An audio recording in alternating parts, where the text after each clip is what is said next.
welcome in everybody, whether you're on the East Coast, West Coast, or around the world. This is Coast to Coast. How was your holiday weekend, guys? I'm going to tell you how it was. I want you to see this now. Look at this. Look at that leg thigh quarter. This is the most beautiful stock. Watch this. Now watch this. I'm not even going to do that, but watch this.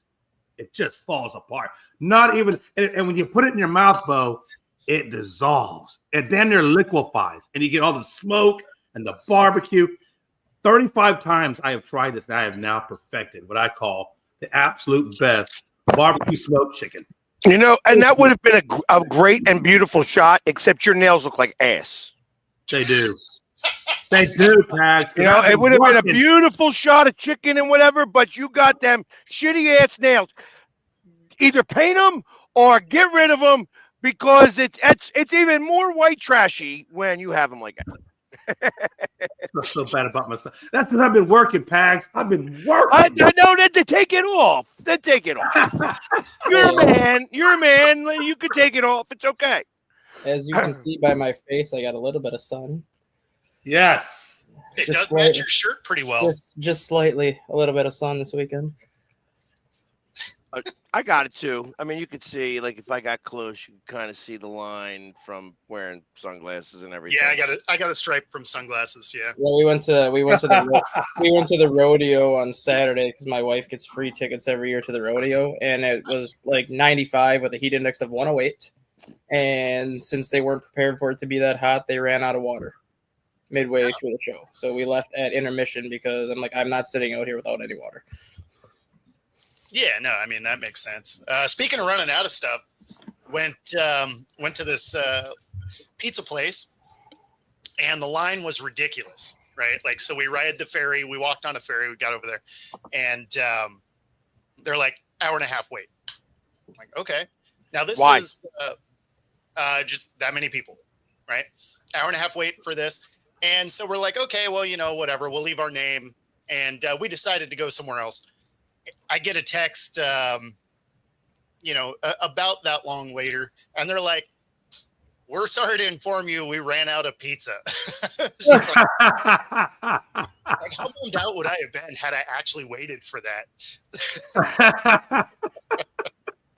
But we were way too hungry to wait an hour and a half to then order, so it's just like, okay, yeah, let's go somewhere else. But this pizza place, the main pizza maker, I guess, is actually like certified in Sicily for making these. So it's supposed to be amazing pizza.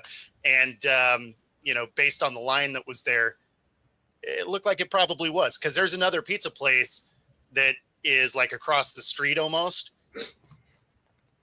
Empty parking lot. We also didn't go there, but.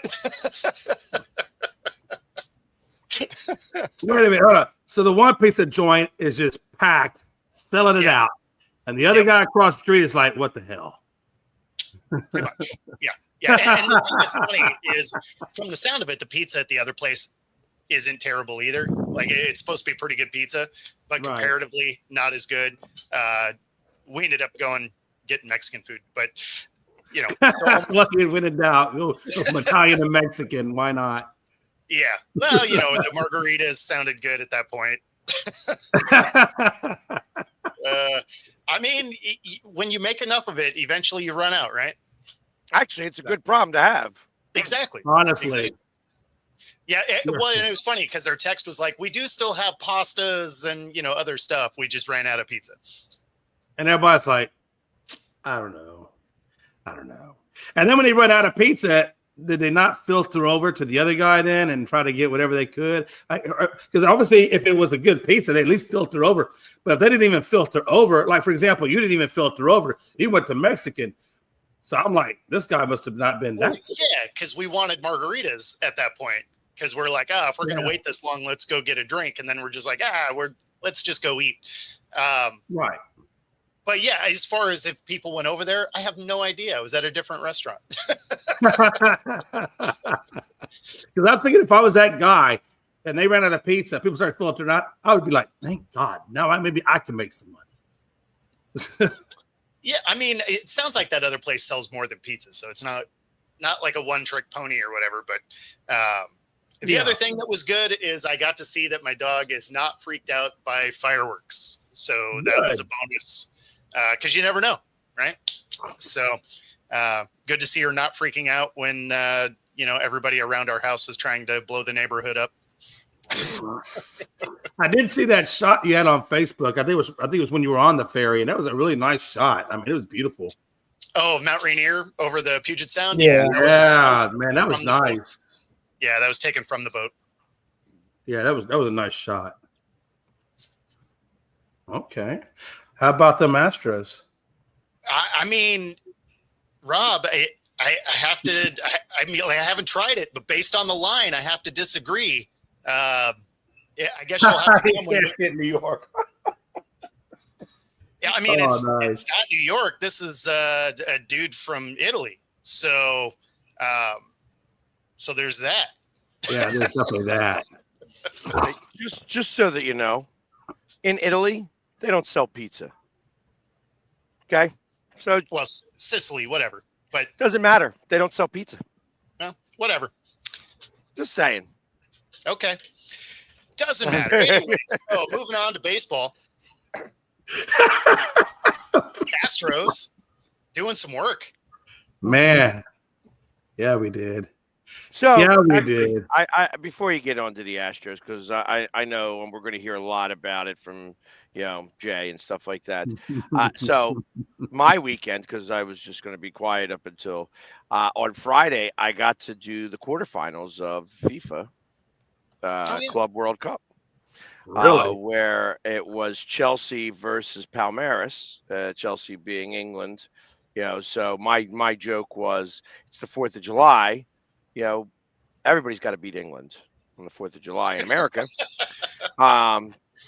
Palmeiras did not, but it was fun. But I got to be on Palmeiras' side and got beer drenched when they scored a goal, and then they kicked an own goal with like 6 minutes left to go, and it's like that was the end of that. But it was very fun. It was exciting to kind of get involved, even when you have no skin in the game. It was at my house and at the link, and FIFA has already reached out and loved our content so much that they asked us to get into the. So they're having a class on how you get credentialed for FIFA, and we're taking that class, which I was like, that actually is the best way I've ever heard, because once you take the class, then you're more than likely to get certified. So yeah, that's awesome. Yeah, that is really cool. I wish more places would do that. So that exactly, that's why I wanted to mention that. I'm like, you may want to try to figure out, is Seattle holding a game up there for FIFA? No. Okay. Jay needs to take that class because Houston is a major destination. Yeah, I do need to take that class. Houston is one of the bigger hubs for the World Cup coming in 2026. So I know that Philly has Philly 2026. Okay. Now that yeah, for the World Cup we have that. Yeah, they have the FIFA 2026. Philly 2026. I'm sure Houston probably has the same. That's who you're going to want to go through and start the process. Yeah, so the cities in the United States that have the World Cup games are going to have Atlanta, Boston, Dallas, Houston, Kansas City, Los Angeles, Miami, Philly, San Francisco, Seattle, and New York. Yeah, for the World Cup, but he was talking about the FIFA one, and we don't. Well, FIFA puts on the World Cup too, so if he takes this class, he should be able to get credentialed for the World Cup. Right, so this is the Club Cup. This is the small one. Yeah, exactly. Although they said they had 67,000 people in the stadium. Yeah, I wouldn't doubt it. Those European. I don't think there was 67,000. I think that was tickets sold. I mean, it said it was a sellout, but I saw open seats, which made me think, it's not 67,000, but I'm not going to argue with them, so there was a lot of people, and definitely the team wearing green were the louder of the two. Yes, they have to yet go, and I'm sure Boston has a Boston 2026 FIFA. Figure it out, like, and I'm sure they're going to have the class. So I guess I got some yeah, research to do then. I definitely would like to do that. yeah, and then it's a matter of going there, and then they give you all access because the media that gets you have to go through these classes to get that all access, but then they give you all access in the locker rooms, in Yep. all of the press conferences and everything. They give full 100% access. Awesome. Yeah, no, I'll definitely check that out. Yeah, yeah, that's a great opportunity. So yeah. But yeah, it was a fun time. I partnered up with these guys that do a soccer page on YouTube, and it was a great time. I mean, their premise was, hey, an NFL super fan is going to go um, around to like soccer tailgates and kind of stuff like that. But I do have a soccer background. I mean, I have played soccer, and I do know enough about the game and stuff like that to be able to talk about it intelligently.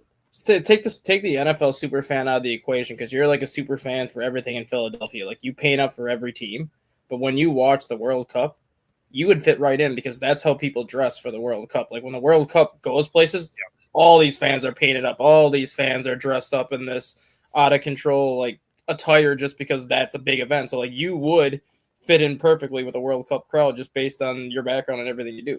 Well, and that was kind of the thing that FIFA reached out to me about, or reached out to these guys who reached out to me about, because I was such a big presence in Brazil when the Eagles went, that because the Brazilian team was playing here, and it was actually the rival team to the place where the Eagles were playing. So I pissed off a lot of my existing fans because they were, the rival team. But I'm like, listen, we're in Philadelphia and they're wearing green and I'm representing Brazil. That's what I was like. I'm not picking sides. I'm just, hey, if your team was here, it'd be even better, but your team's not here. So I'm going to go with the Palmeiras side. And here it was, Palmeiras, which I found out also has Italian roots. So before World War II, this team used to be called Palestra Italia. But because World War II, at the beginning of World War II, Italy was for the Axis. They said, listen, you have to choose whether if you're an Italian team, we're going to kick you out of the league, or you're a Brazilian team. And they're like, okay, we're Brazilian. But all the Italian flags came out in the second half. That's when they scored the goal. And, and then, of course, they scored an own goal. So they scored 2 goals. Just one was in their own net. And you said, that's rough. You said Chelsea was playing? Chelsea. Yeah, Chelsea's old head coach, Mauricio Pochettino, is actually the U.S. national team head coach now. So it kind of shows you the program that he built. And obviously Chelsea's always been a good program. They got robbed. US? Straight out robbed this weekend. Yes, they did. They don't like the U.S. at all. None of these refs. Did you hear Chris Richards' comments this morning? He is not. going to get a hefty fine from FIFA, which I don't think he cares at this point, because Pochettino was basically talking about how he thought it was offsides on the Mexican goal at the end that put him up 2-1, which it was a borderline where it could have been called offsides, but if they call it offsides, you're not going to fight it, but by not calling it offside, you weren't going to fight it. But then you had that handball in Mexico in the penalty area when the guy in the box, and all of a sudden Chris Richards is like, there's the center official on this side, the sideline official on this side. They're both looking at his hand on the ball, standing up, stopping the ball from rolling to my teammate, which takes possession away from us. How is that not a handball? And he just basically said, the way we are treated in the Gold Cup is ridiculous. The FIFA and CONCACAF hates the Americans in the Gold Cup. He just basically lashed into the referees. Good. I mean, and there's something to be said for that. Like I said, when I saw that play, and then you saw how everybody reacted to it, like it was, how do you not call it? Like, how do you not go back to the screen? That's why they the go. key. That's the key. Like, if you're not gonna call it, that's one thing. But how do you not go to the VR and look at it? Like, if you go to the VR and look at it, and then say there wasn't enough evidence to call it a handball, then it is what it was. You at least took your time to go to the VR, Right, look at because all then then you blame it on the other ref.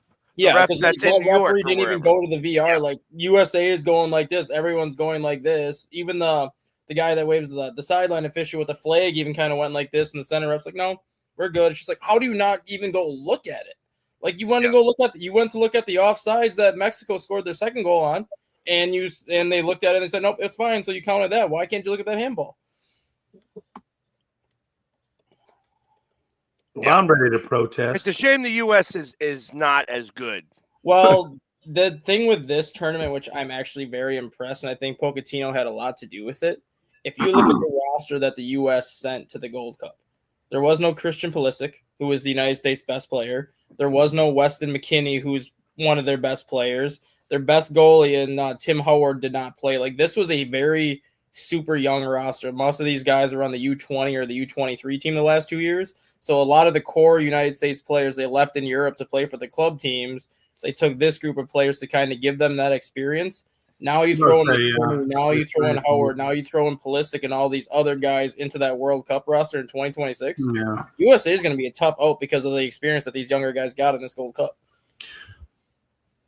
That makes sense. I mean, that way you're using the Gold Cup as experience builder for the World Cup. It makes sense. Plus, and I'll tell you, if they call the World Cup similar to the way that they called the game that I watched, the quarterfinals, that looked like an MLS game because of the chippiness. Yeah. Now, MLS, when you look at soccer on the world stage, and I'll explain it, I'll kind of explain that, like, the European soccer is looked as the top tier, but it's also looked at like the NHL now, where it's all finesse and all speed.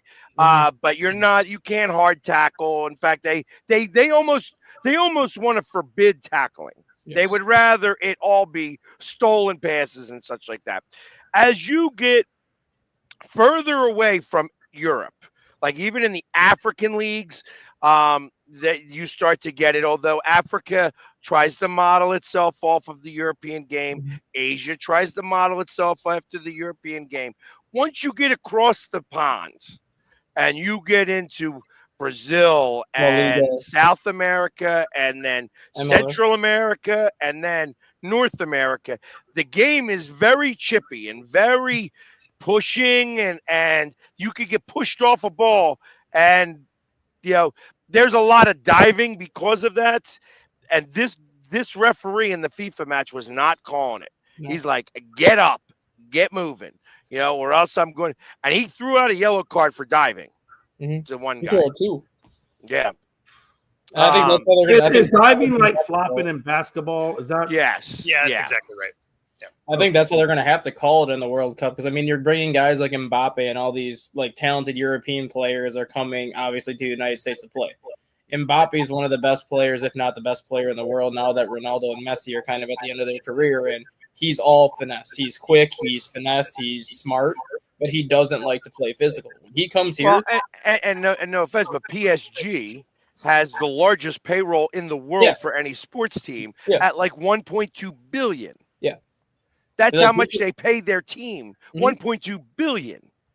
Yep. And salaries to their athletes. Yes. So, and of course their name is PSG. So yeah, so he's gonna have to play physical when he comes here.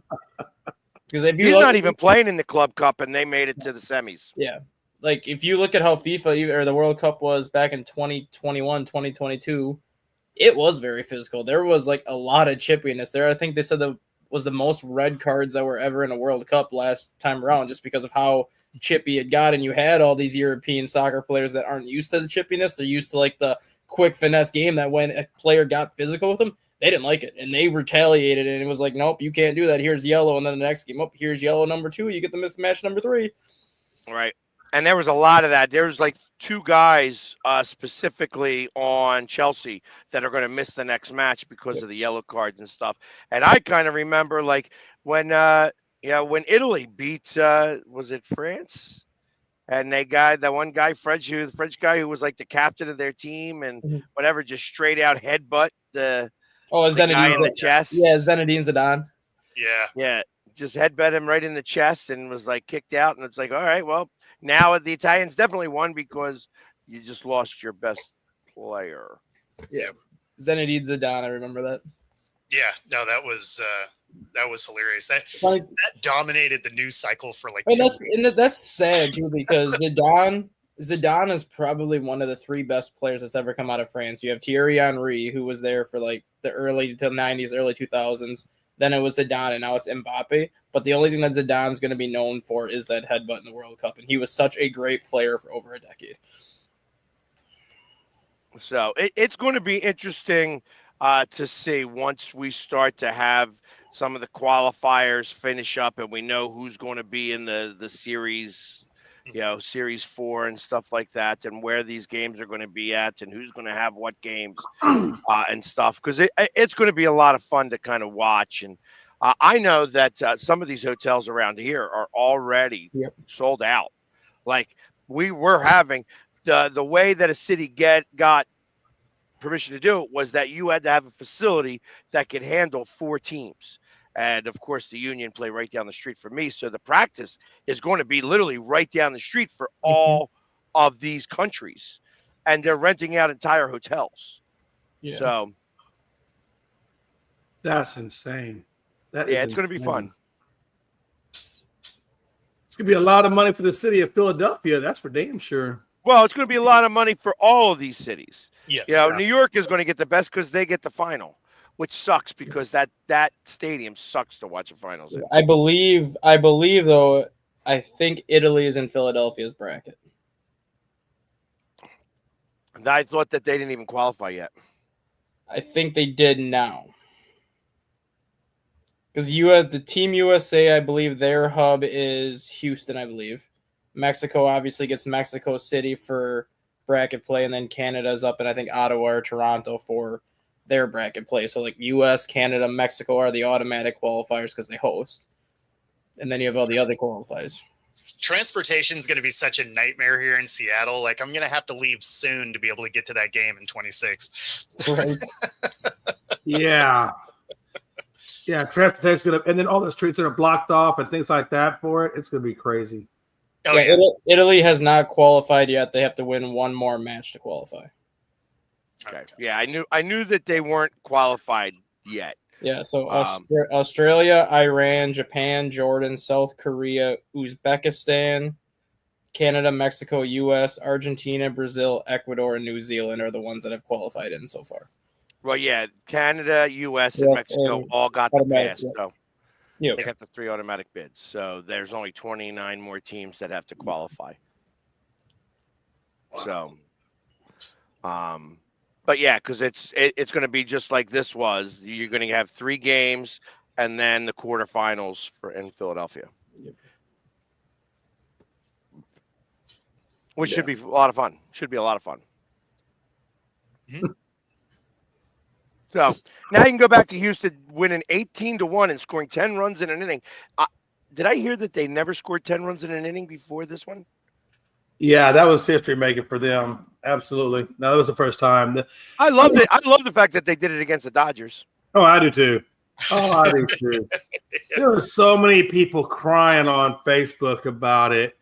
I posted a meme that had Altuve holding a baby Dodgers player. Oh, that's funny. It was awesome, dude. But anyway, no, Houston is doing some crazy stuff this year. I mean, it's just insane. They swept Toronto at the early part of it, the Phillies, and now the Dodgers. And I'm starting to kind of believe in this team a little bit in terms of their makeup. I mean, like I said at the beginning, man. I mean, we got more Tommy Johns than the whole league does. And I'm looking at this team, and I'm like, and we lost Tucker. We lost a lot of offense, and then we kind of brought in Paredes, which actually Paredes has done a great job. Cam Smith has done a great job. And then that guy Hummel from Baltimore, who's in his mid-30s, is getting his hits in. Incredibly important times, Hummel is getting those crazy hits, and they're doing it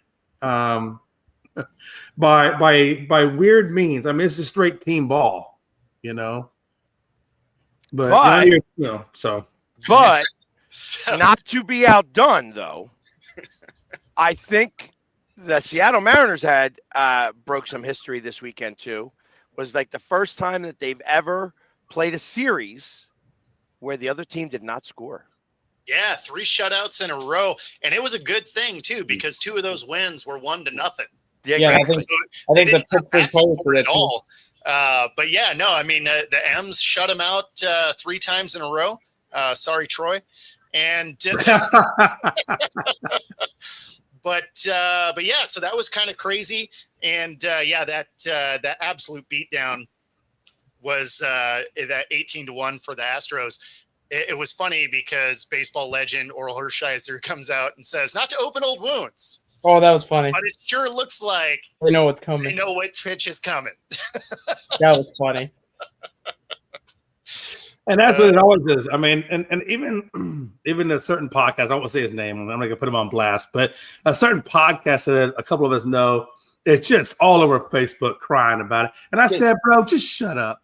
Just take your L and sit the hell down with your 1.2 billion in deferred and go cry. I don't want to hear it.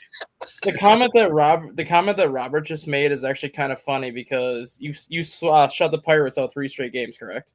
Yeah. Yes. The 3 games prior to that, Pittsburgh shut St. Louis out 3 straight games. So Pittsburgh was actually involved in 6 consecutive shutouts, like 3 shutouts in a row on their end, and then they got shut out 3 games in a row by Seattle. So Pittsburgh's actually been involved in 6 consecutive shutouts. That's kind of crazy. That is crazy. That is crazy. And I was, I was looking at the top of the leaderboard right now for, across the league. And so Detroit is still up. And then I think LA is a game back, and then we're a game and a half. I mean, it's getting tighter now. So I'm really kind of curious to see. We got 2 or 3 more series, I think, before All-Star break. And not for nothing, Rob, but they were on like a 6-game winning streak. They had beaten the Mets and the Cardinals. Yeah. So like you talk about that, like that talk about that, like that. I mean, this is still a professional team that was actually playing pretty well, and then to shut them out in 3 straight games is actually a big deal. Yeah, I mean, the Pirates. It's not like we were playing the Rockies, right? Like that would be a T-ball team. Yeah, the Pirates. Yeah, the Pirates swept the Mets 9-1, 9-2, and 12-1. So over a 9-game stretch, the Pirates have allowed 1-2-1, 0-0-0, 1-0, 1-0. So 5 of their last 9 games have been at least 1 run or less by their pitching staff. Like they're playing actually not that bad of baseball right now. If you only give up 1 run, like you can't ask a whole lot more of your pitching staff. You can't. Right? No. I mean, actually, that's a coaching problem. That's actually a coaching loss. A 1-0 loss is a coaching loss, I feel, because ultimately there's enough going on where you should be able to manage a run. So when you're not going and thinking about it in that regards, once you get into the 5th inning and it's 0-0 or 1-0, that's where you have to figure out somebody gets a walk, and lead off with a walk. Then you got to get that guy over to second base, and then you got to bunt him over to third, and then you got to get him home. Like that's how you got to do it. You got to manufacture that run, and if you don't manufacture that run, you lose. And that's what happened twice. Mm-hmm. Yeah. Where is, just out of curiosity, where is Paul Skeens? Where is his ERA at, stat guy? I know you got all the stats. It's funny because he has 25 runs, or is that right? 25 runs and 19 starts or something like that. 4 wins, 7 losses, a 1.94, an 0.92, 125 strikeouts, 30 walks, 25 earned runs, giving up 77 hits and only 5 home runs. So 19 games started. He's won 4. Yeah. And there's only 25 runs in those 19 starts. Like that's the even crazier part.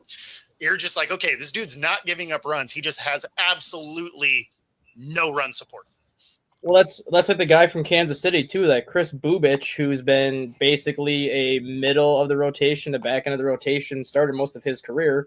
All of a sudden, they moved Bubich to the number 1 starter spot in Kansas City this year, and he's 6-8 with like a 2.12 ERA.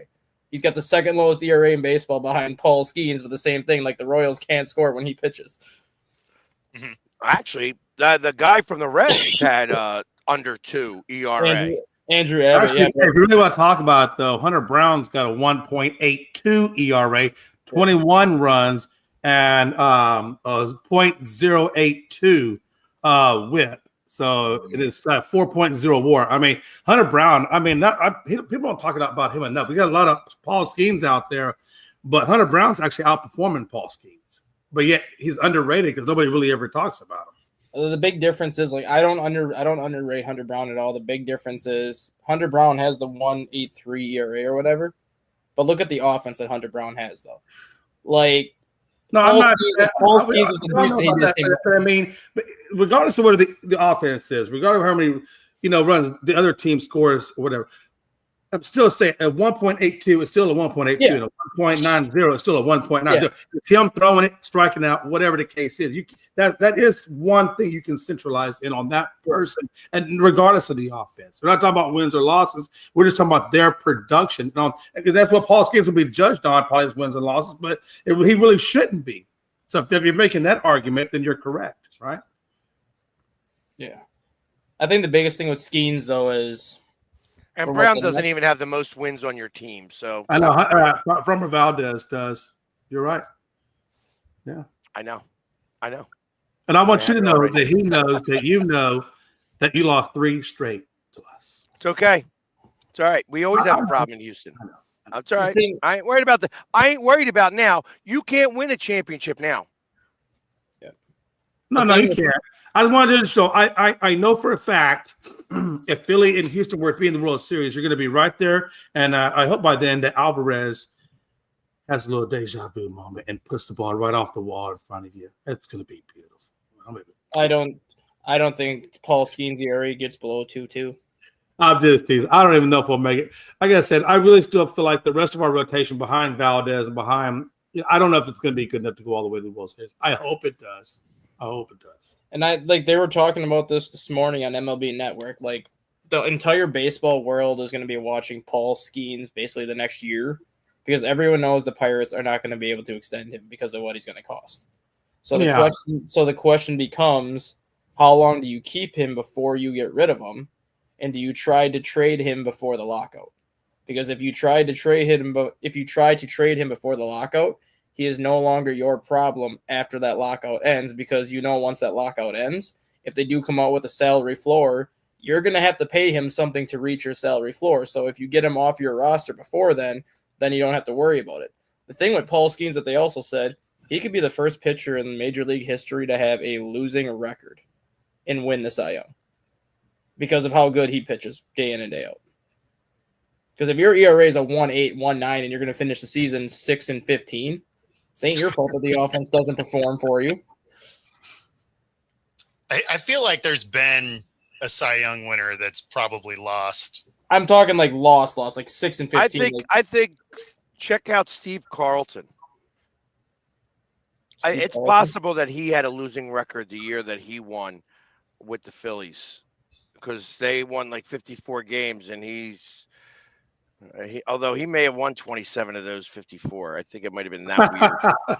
Yeah, like there's something so obtuse about it, but it's and how about the guy with the second best batting average and most hits, and the guy with the most or second most most RBIs not going into the All-Star game?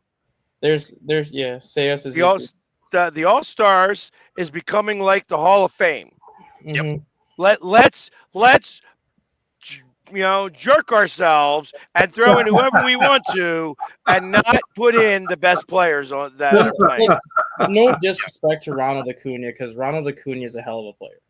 But the guy has 9 home runs, 18 RBIs, and 47 hits this year, and he's only played like 41 games because he's still recovering from his torn ACL.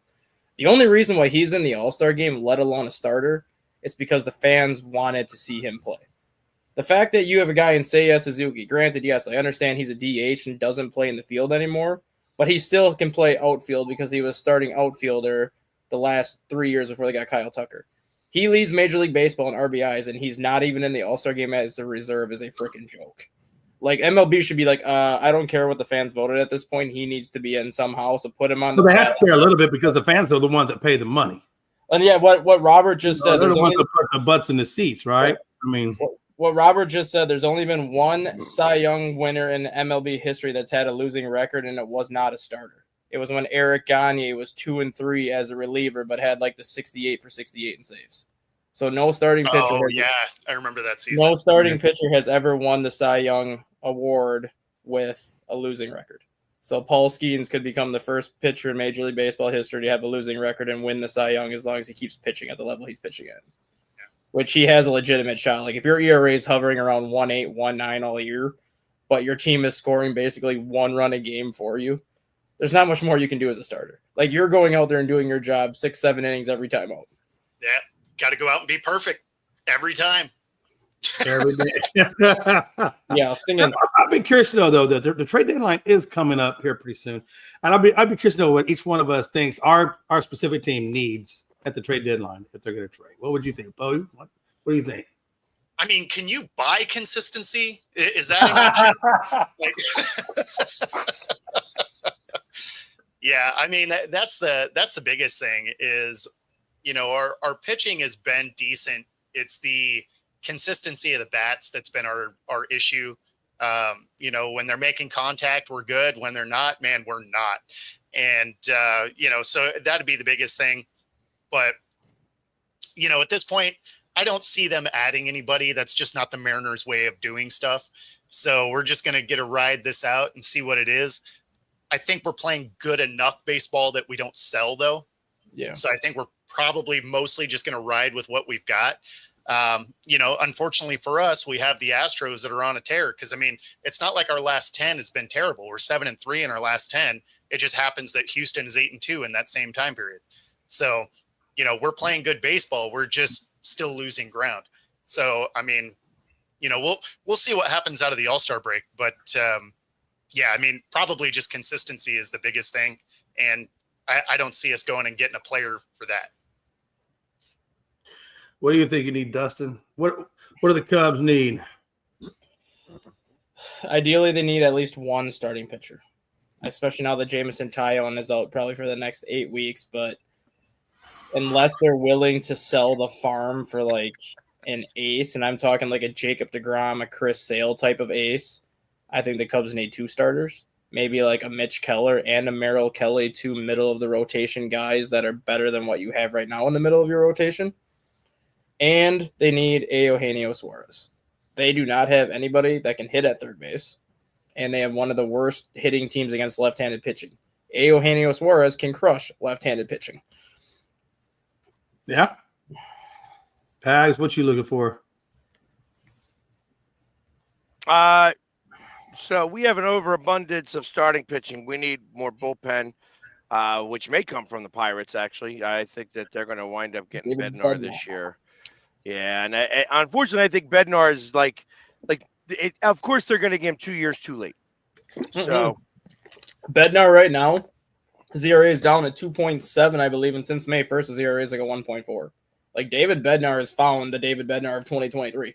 I mean, I love him as a pitcher, and I've wanted him for the last 2 years.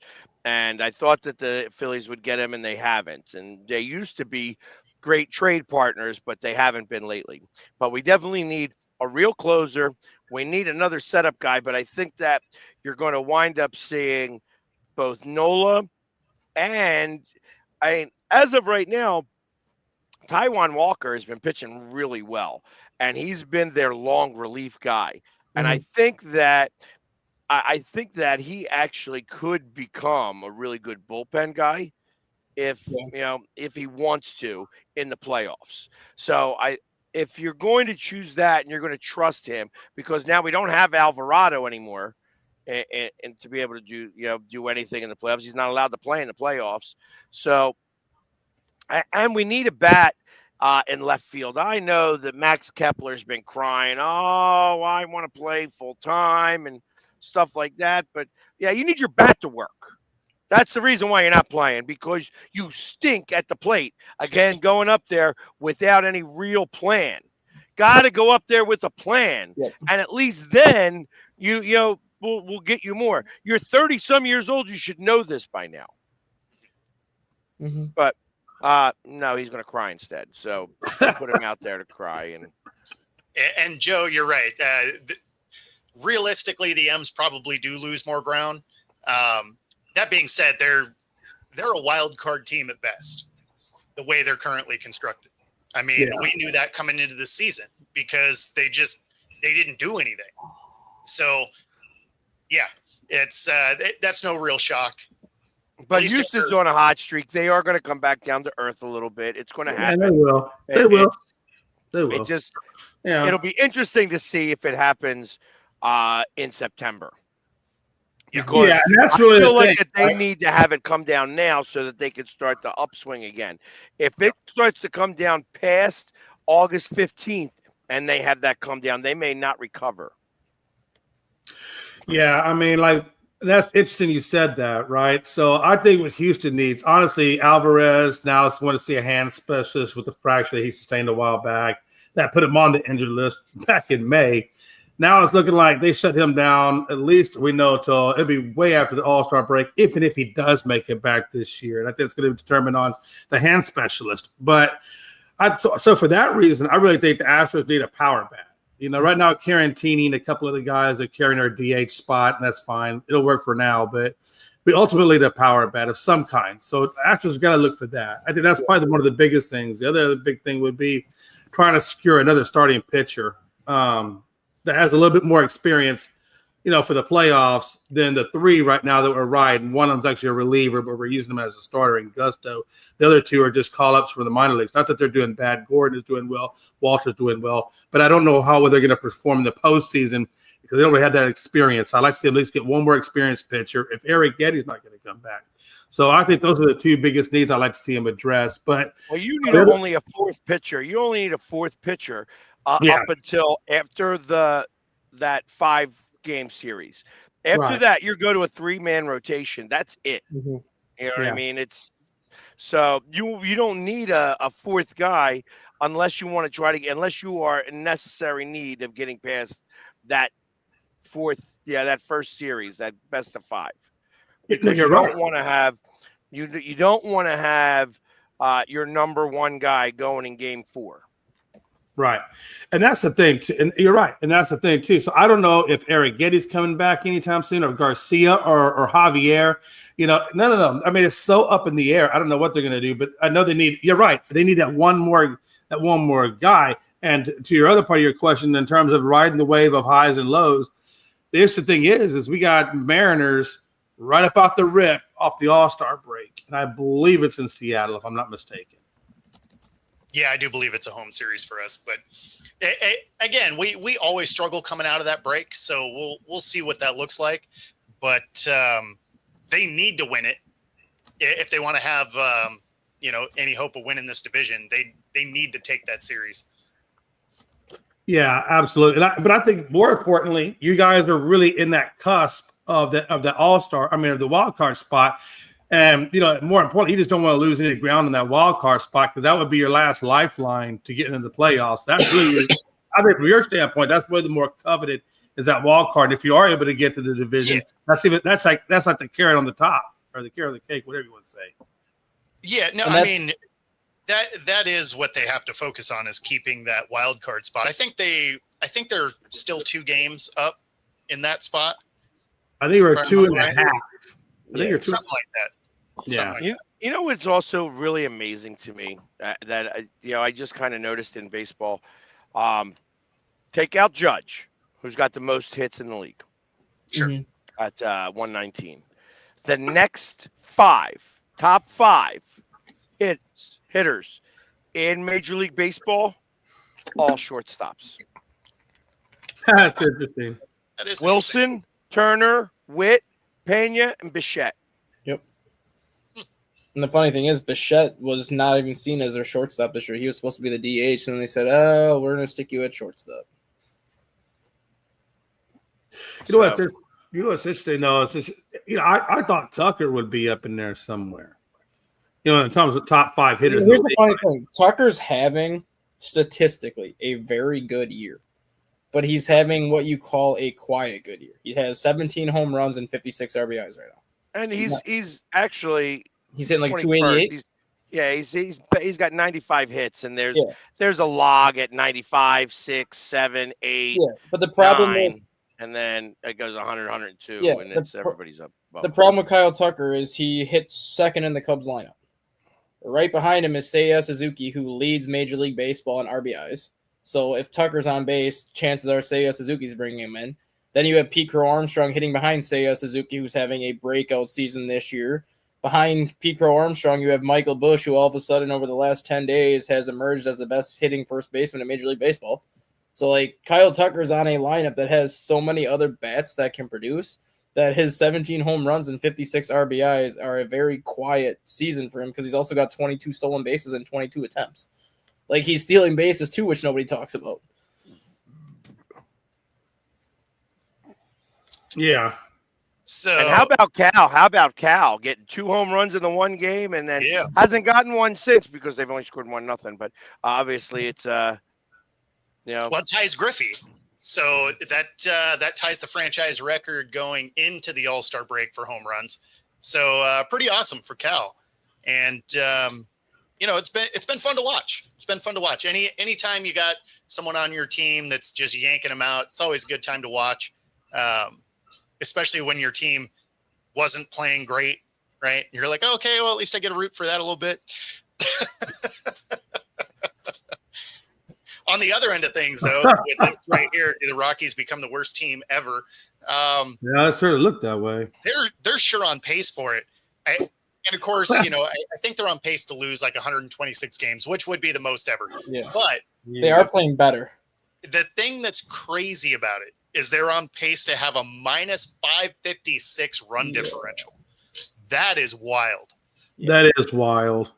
That is freaking wild. Being the worst team to ever play. I mean, the White Sox did it last year. So, we've seen that record reset anyway. But a minus 556 run differential is absolutely insane. Yeah. I think they're 229 right now. Yeah. Yeah. That's the on pace. That's the on pace. But yeah, minus 220, which is still wild. The Athletics, they are in second to last place with minus 140. Yeah. That's 80 runs, almost 90 runs different. That's what I'm saying. Like, that is a crazy stat.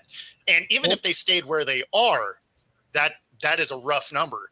But if they actually hit their projection, say they play a little bit better, and it's just minus 500. Mm-hmm. That's insane. Yeah. Back to the one question I have for you guys for the trade deadline is, for the last 2 months we kept hearing Sandy Alcantara, we kept hearing Chris Sale, Jacob deGrom, and like all these high end starters that were potentially trade targets. At this point, I don't see any of these guys getting dealt. Because so many of these teams, whether it's the Rangers, the Braves, Marlins, I'm going to throw out the equation, but like the Rangers, the Braves, and like all these other teams that have like this one significant starter that would be a good trade chip, they are still in a wild card hunt. Because that third wild card spot this year has so many teams that are within striking distance of that spot. A lot of these teams might not want to get rid of that one starter because they feel like, hey, if we get rid of this starter, that's basically our shot to get that wild card going. In the National League, you have to be around 500. If you're not around 500, you're not close. And that means that the Braves fall off. Marlins, Braves, Pirates, Nationals, Rockies. That's on the NL side. Yep. On the AL side, yeah, you kind of need to be above 500. That's where it's trending here. So, like anybody who's at 500, like say at 470 and up.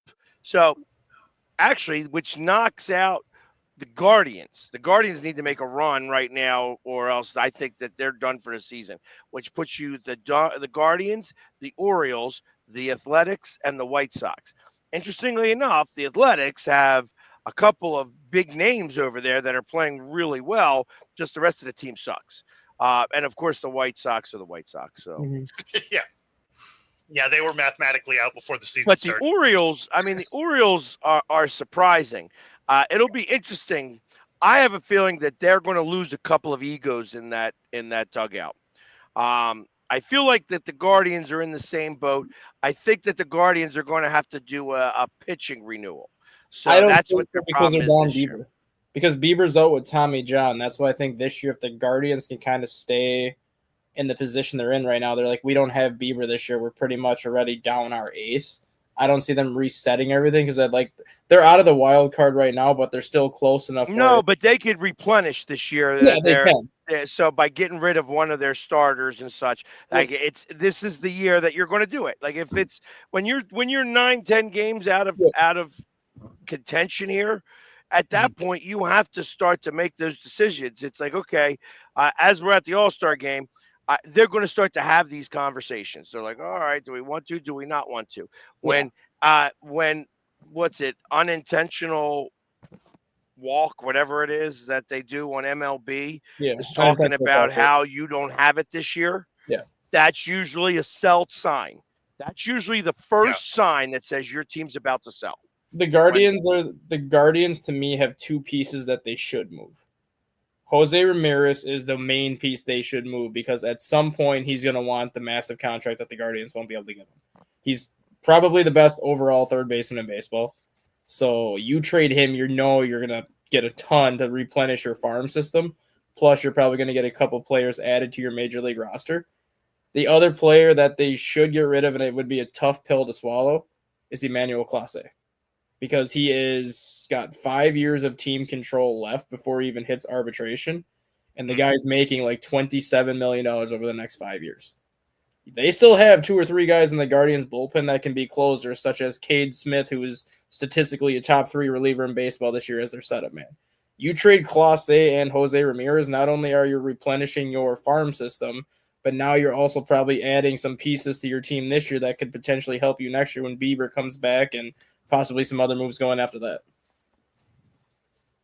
What do you know? Your team couldn't even win the state championship. That's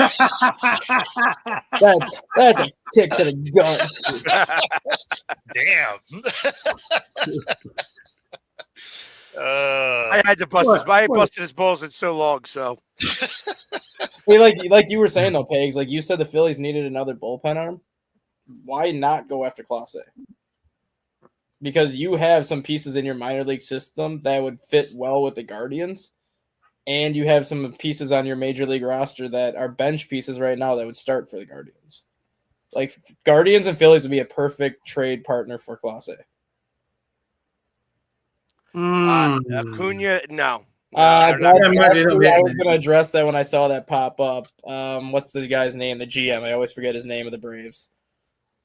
He's kind of gotten to the point where he said Acuna is becoming a clubhouse cancer. And that's why he took Chris Sale off the trade block. And it appears that Ronald Acuna is now replacing Chris Sale on the trade block because he's becoming a clubhouse cancer. He pretty much, even before the season started, he had that, before he was even playing games when he was still rehabbing his knee injury, he threw the entire pitching staff under the bus. He threw his entire lineup under the bus. So Acuna is kind of, and I don't blame him because I think he's regretting signing the contract he signed because he got it at such a discount when he signed it. Now it's like, I probably should have waited 3 more years before I signed that contract. And he knows the Braves aren't going to restructure it because the Braves don't have to. They have, they don't have to. Why would they? Super cheap. You know what I'm curious is the Nationals got the number 1 pick in the draft this year. And I understand why they fired their GM and their coach, but how is that going to affect the quality of the number 1 pick that they choose? I mean, I'm sure they got talent and things like that. First off, this is baseball. This is not football. Yeah. And that's, you got to think about it in a whole different way. The first pick in the draft is good only in name only. Right. I mean, unless you have, so like Pat Burrell, he was a number 1 pick. J.D. Drew, Stroudsburg. And you know what? The truth of the matter is usually the number 1 pick in a draft doesn't typically do well. No. You know, what was it? I mean, even what's his face was the 3rd pick in the draft. Harper was the 3rd pick in the draft. Chris Bryant was the number 2 pick when the Cubs got him. So, I mean, it's like it's such a different type of crapshoot when you're going after baseball players in comparison to football players. And football players, they play automatically. Yep. Right. Baseball players it's going to take 2 to 3 years to get up there if on a quick pace. You know, and that's biggest, quick. No. That's the biggest difference, right? Between football and baseball is you're a high level pick, you're years out. Yeah. You know, football, exactly. You're starting right away. Basketball, you know, similarly, like if you're a second round pick in basketball, you're probably not. You're probably a G League guy. You know, Actually, and Scott, Right. looking at that, those pitchers wind up going in the third round. No, the Second and third rounds. And the number one pick in the MLB draft is going to be Ethan Holiday, without any question. Ethan Holiday is going to be the number one pick in the draft. He's gonna go, yeah, Matt Holiday's son and Jackson Holiday's little brother. Like Ethan Holiday will be the number one pick. He's a high schooler, so like he can go to Washington, and they can kind of let him develop at their own pace because they still have C.J. Abrams at shortstop right now. They have James Wood at first base, which are probably their two cornerstone pieces in that lineup. Ethan Holiday is technically a shortstop, but he's been starting to play more third base now his senior year in high school. So now they can kind of mold him as a third baseman in the minors for 2 or 3 years, and then they can call him up. And then you have Holiday, Abrams, and James Wood as the big three in Washington. And Washington's a great team to go to if you're young because they pull you up early. They do. They don't typically wait. You're hitting the ball a little bit and AAA, come on up. Like that's what happened with Steven Strasburg. When Strasburg was drafted by the Nationals, he was major league ready probably at the time he was drafted, but he had that injury history. So Washington's like, we're going to put you in the minors the first year and kind of see how you do. And then all of a sudden they called him up like 2 or 3 weeks later. You're like, well, you're 5-0 with a .27 ERA. Call you up. Well, that was the end of that. You should have let him sit in the minors that first year to watch his innings. So, but yeah, they ruined him completely. Oh, we're going to put you on a pitch count. The year they won, he wasn't even allowed to pitch. Nope. Like, are you kidding me? Like, that's just all you did was feed him the fact that his arm was a noodle. Yep. And that was my biggest fear of Paul Skeens too, because he wasn't in the minors that long either, but he was just dominating AAA so much when he was in the minors that the Pirates had no choice but to promote him because it's like, you're down here at AAA striking out 12 guys in 5 innings. Like, this is doing nothing for you.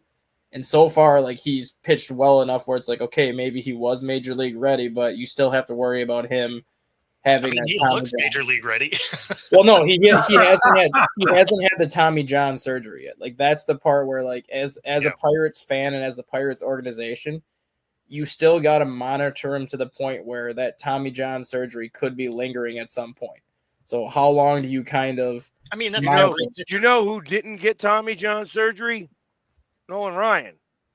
That's true. Yeah. And he pitched every pitch possible. He would have thrown every day. He didn't need this like 4-day break in between. He would have been like, I'll throw Monday. Oh, you need me to throw Tuesday? Shit, I'll throw another 4-day pitches today. Let's go. It doesn't even matter, right? Like, I remember there was a crazy stat with him. It was like 2 games, and he threw like 250 pitches or something. Like, it was. I mean, that's back when you went 7-8 innings, and then you brought in your closer, and it was good. Yeah, I think he pitched 2 complete games, but yeah. Yeah. Now on average, you get what, maybe 5, maybe 6 innings on average from your pitchers. Yeah, I think if a pitcher has 2 complete games in a season, that is noteworthy anymore. Yeah. I agree with that, Jamie, and that's what makes him a great pitcher. That's the same thing Nolan Ryan did. That like all the best pitchers use their body. Their arm was just the mechanism.